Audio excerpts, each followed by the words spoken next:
Hey everyone, welcome back. This is the At the Kitchen Table podcast. I am Jason Klink, your host, and I'm glad you're here. Welcome back to the kitchen table today. Today is another solo project of mine. This episode is one I've been kind of sitting with for a while now. And I want to start by saying that I'm not coming into this conversation as someone who has everything figured out. That's not what this is. This is not a sermon. This is not me trying to convince you to believe exactly what I believe. This is not me trying to tell anyone how they should live their spiritual life, what church they should go to, what traditions that they should follow, or what words that they should use when they speak about faith and purpose or even God. This is really more about an honest conversation about where my head has been lately, because over the last few months, I've found myself diving deeper and deeper into both theology and Stoicism. The more I read, the more I listen, and the more I think about it, the more I keep coming back to this idea that if you don't have faith in something, eventually you may find yourself having faith in nothing. And when you have faith in nothing, life has a way of filling that space for you, whether you realize it or not. That space doesn't stay empty. It gets filled with control, fear, ego, politics, money, status, work, resentment, comfort, anger, achievement, or whatever else gives you that illusion of certainty. And I say that knowing I've probably put my faith in some of those things at different points in my life. I've put faith in hard work. I've put faith in being useful. I've put faith in trying to outwork problems, outthink outcomes, and outlast uncertainty. On the surface, that can look like discipline, and sometimes it is, but other times it's just control dressed up as responsibility. That's part of what has made this whole topic so interesting and a bit uncomfortable for me. Stoicism keeps pulling me back to the idea that there are things within my control and things outside of my control, and that I have to know the difference if I want to live with any kind of level of peace. Theology, on the other hand, at least parts of it that I've been exploring, keeps pulling me towards the idea that I'm not the highest authority in my life, and that maybe there is freedom in releasing myself to a higher power when I understand all of that in the right context. And I know the phrase higher power can land differently depending on who is listening. For some people, that means God in very specific religious traditions. For some, it might mean the divine, the providence, the creation, the universe, or simply an understanding that there is something bigger than our own ego and our own limited view of this world. I'm not here to define that for everyone, but I do think that there is something powerful and freeing about admitting that maybe we are not meant to carry everything ourselves. That has been the part I keep wrestling with. I think a lot of us were raised, trained, or conditioned to believe that strength means carrying the weight. You don't complain, you don't fall apart, you figure it out, you provide, you lead, you keep moving. You become the person people count on, and before long, your identity becomes wrapped up in being the one who can handle it. There's real value in being dependable. I do believe that. I believe in personal responsibility, discipline, service, and showing up when people need you. But there is also a point where responsibility becomes something heavier and less healthy. It becomes this belief that if you don't hold everything together, everything will fall apart. It becomes this quiet form of pride that doesn't look like arrogance because it usually looks like exhaustion. It looks like sacrifice. It looks like doing more and more and more while telling yourself that it's just what strong people do. But maybe faith challenges that. Maybe faith says you are responsible for your part, but you are not responsible for being that higher power. You are responsible for choices, your character, your effort, your honesty, and your willingness to do what is yours to do, but you are not responsible for controlling every single outcome, managing every perception, fixing every person or carrying every burden as if the entire world depends on your ability to keep gripping it. That thought has been freeing for me, but it has been also difficult because surrender is not something that comes naturally when you've spent a lot of your life believing that control is safety. Most of us don't like to admit that we're trying to control as much as we are. We call it planning, we call it preparation, we call it being realistic. Sometimes that's true, but sometimes we're just terrified of what might happen if we let go. And that's where faith becomes more than just a word. Faith is not just what you say when you believe when life is calm. Faith is what you trust when the outcome is uncertain. Faith is what you lean on when your own strength starts to run out. Faith is what remains when the plan doesn't go the way that you thought it would. When people disappoint you, when doors close, when your identity gets shaken, when things you thought would make you feel secure don't actually give you any kind of peace. I think that's why I keep coming back to the difference between faith and structured religion.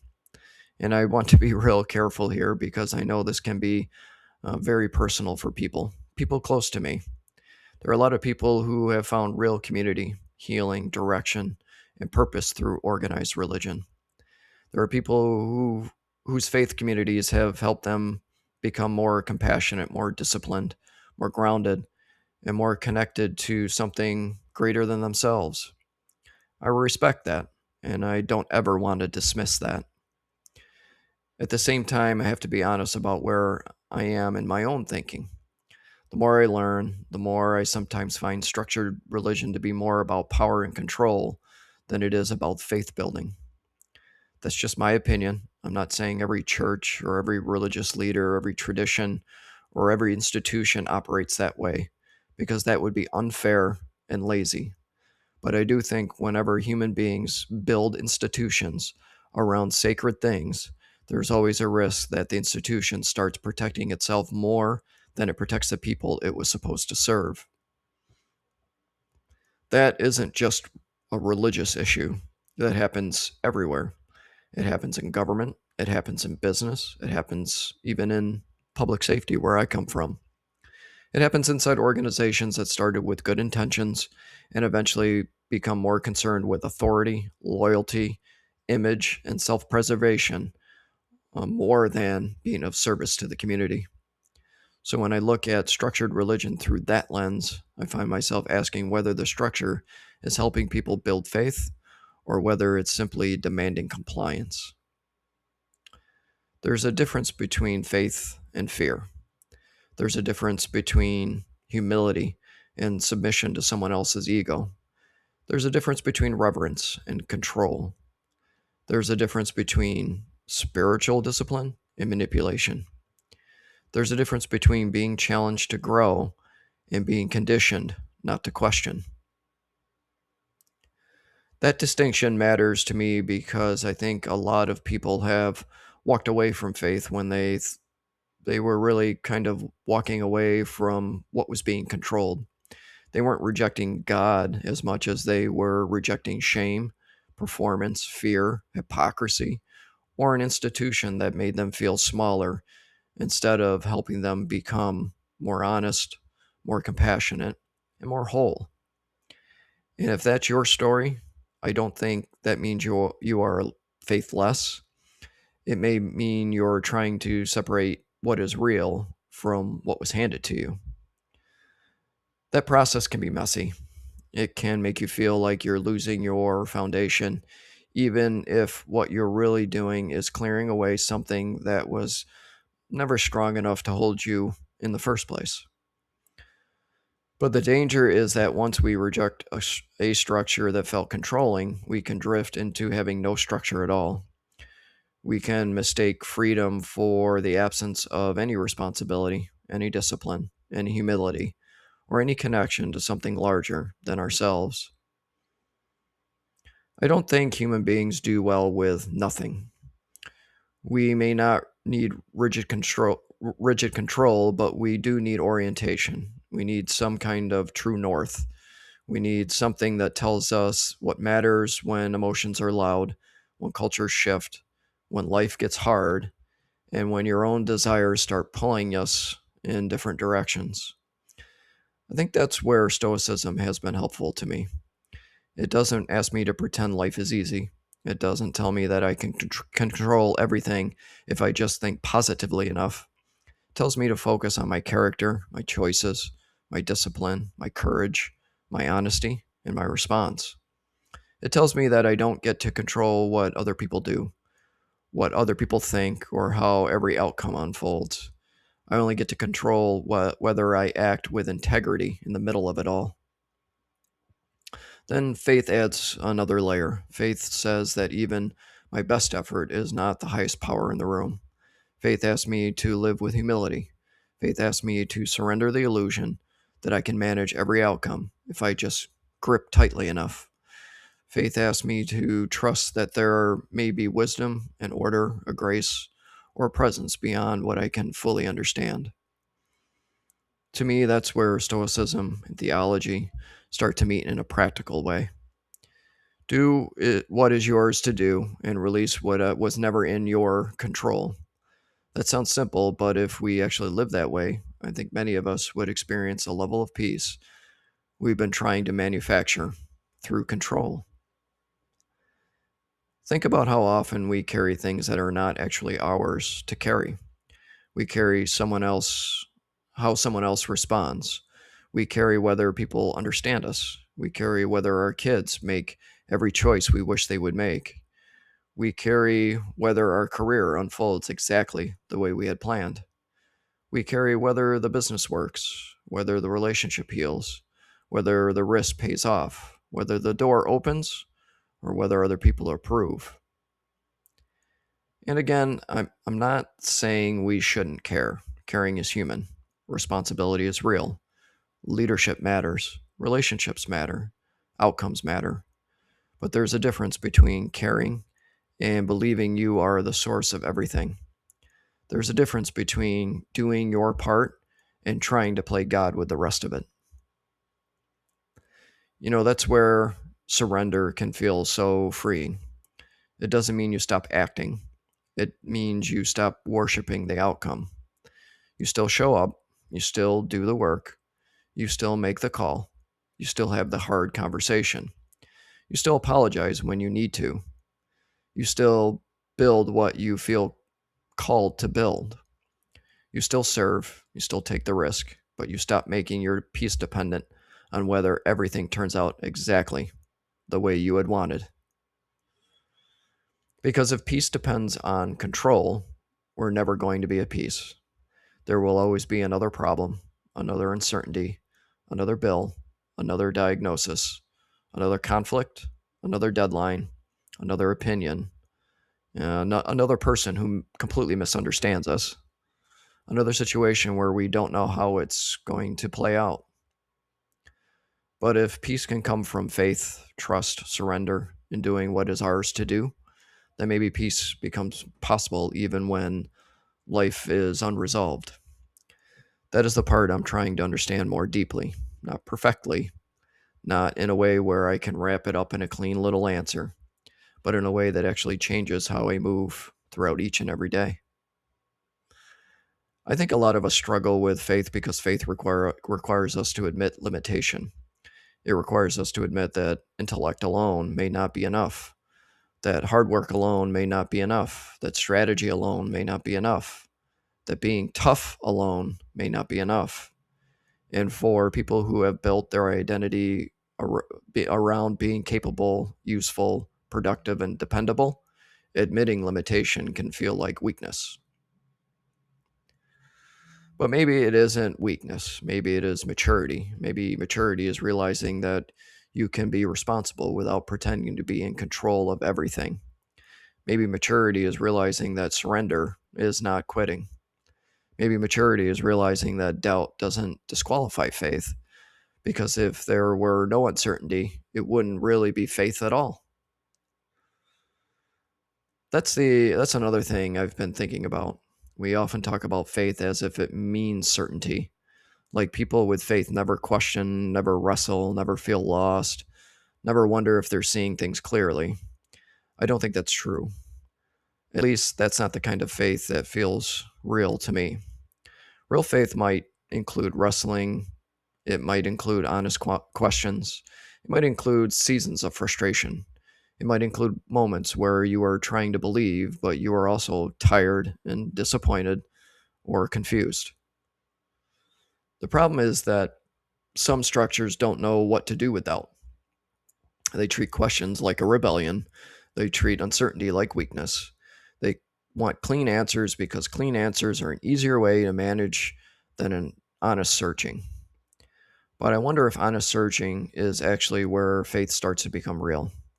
When someone says, I don't know, but I'm still reaching, or I'm struggling, but I'm still listening. I have questions, but I'm not willing to give my life over to meaninglessness. That feels more alive to me than pretending to have perfect answers just so you can fit inside someone else's little box or system. And maybe that's the part of what this episode really is about. It's not about choosing between faith and questions. It's about refusing to let your questions turn into emptiness. It's about refusing to let disappointment with institutions become a rejection of meaning itself.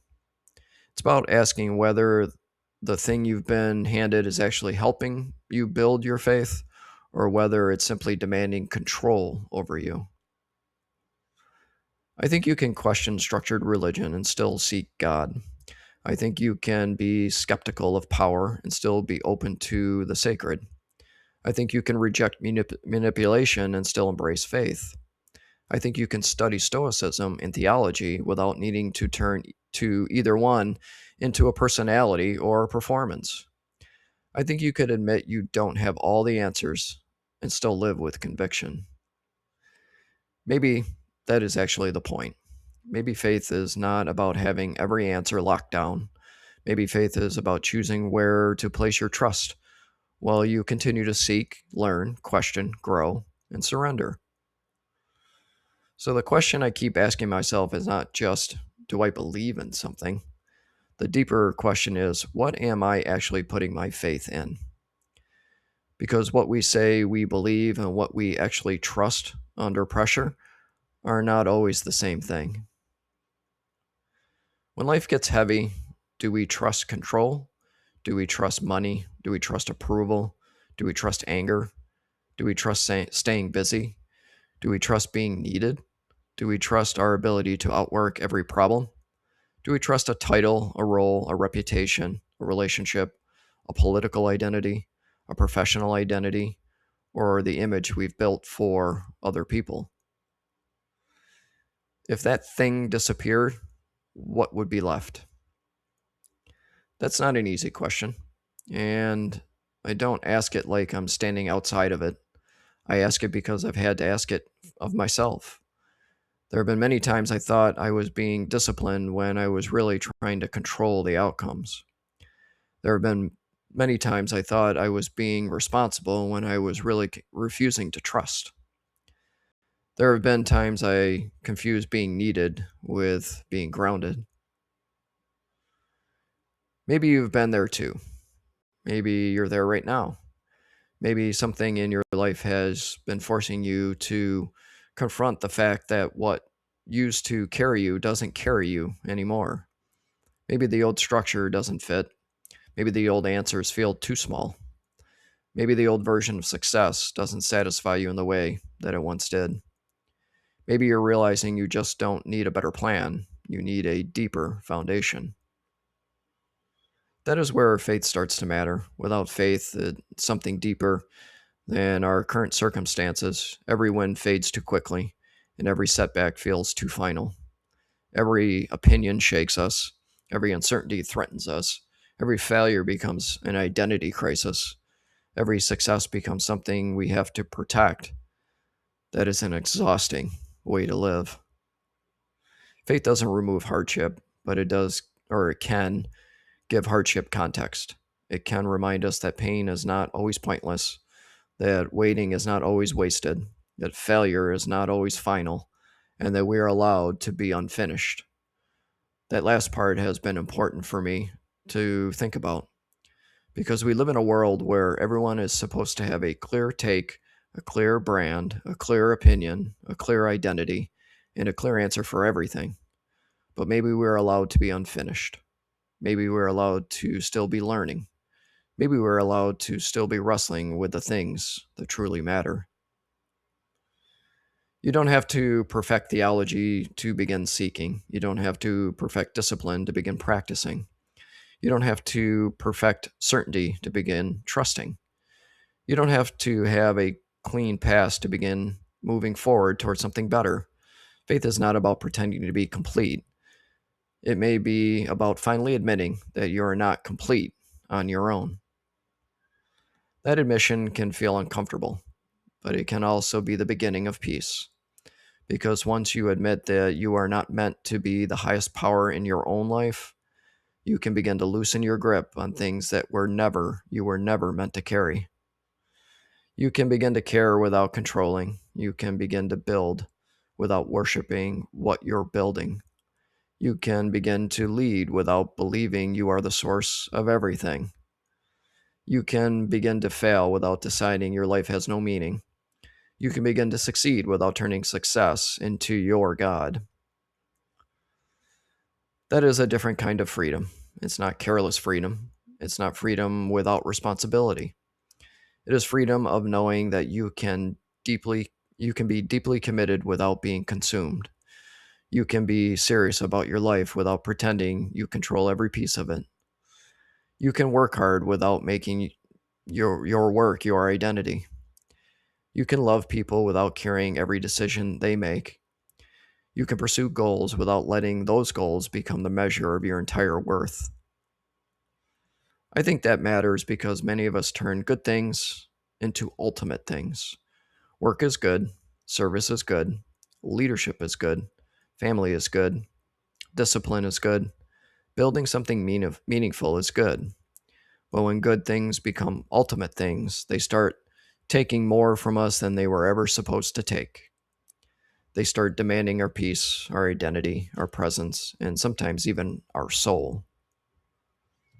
Faith has a way of reordering that. It reminds us that we are not just roles, we are not just resumes, we are not just providers, leaders, builders, parents, professionals, or people who are useful to others.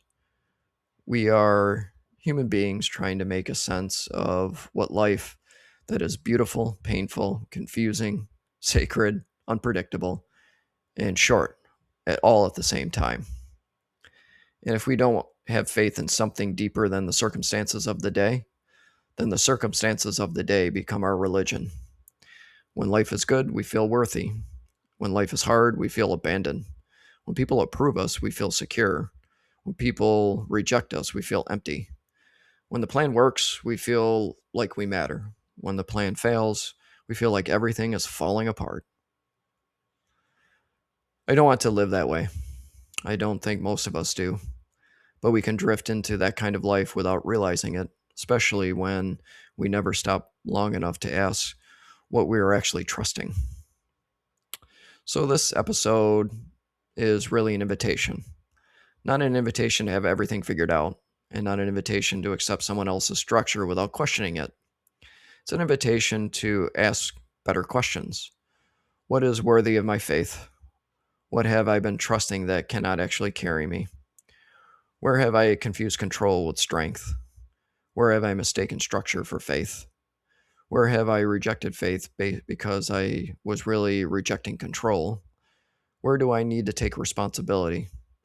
And ultimately, where do I need to surrender? Those questions don't always give us quick answers, but they do point us in a better direction. And maybe that's what many of us need more than anything. Not just a perfect answer, but a better direction, a true north, a deeper foundation, something that keeps us from becoming ruled by fear, ego, distraction, resentment, or control. Because if you don't have faith in something, you will have faith in nothing. And when you have faith in nothing, life will hand you substitutes. Some of them will look impressive. Some of them will even look responsible. But eventually, they are not deep enough to carry the weight of your life. They will leave and leave you exhausted. But when you begin to place your faith in something higher, something deeper, something more permanent than the outcome of the day, there's a different kind of freedom that starts to show up. Not because life gets easy and not because every question disappears, but because you stop trying to be the thing that holds the entire world together. And maybe that's where peace begins. Maybe peace begins when we stop confusing control with strength. Maybe it begins when we stop confusing institutions with faith. Maybe it begins when we admit that doubt and seeking can exist in the same room. Maybe it begins when we take responsibility for what is ours and finally release what never was. That's what I've been thinking about lately. That's what the theology and Stoicism have been stirring up inside of me. And I don't know exactly where all of it leads, but I do know that it has made me more aware of how easily we can put our faith in the wrong things and how freeing it can be to admit that maybe we were never meant to carry everything alone. So, as I wrap this conversation up, I'll leave you with the same question I'm asking myself. What are you putting your faith in, really? Not the answer you would give publicly, not the answer that sounds good, but the honest answer that shows up when life gets heavy. Sit with that for a while today. Don't rush past it, because sometimes the questions that make us uncomfortable are the ones that are trying to lead us somewhere better. Thanks for sitting here today with me at the kitchen table. I know this was a kind of a deeper conversation than normal, but I think these are the conversations worth having. They may not give us all the answers, but they can help us stop living on autopilot and start paying attention to what's actually shaping the world around us. Until next time, keep showing up, keep asking better questions, and keep doing what is yours to do while learning how to release what it was never yours to control in the first place. This is the At the Kitchen Table podcast. I appreciate you joining me today. Please drop a comment, share it with other people, give me a like. I'd appreciate to learn and get the feedback of what you think of the podcast so far. And until next time, please continue to pull a chair up to the kitchen table and take care of yourselves, take care of each other, and have a great day.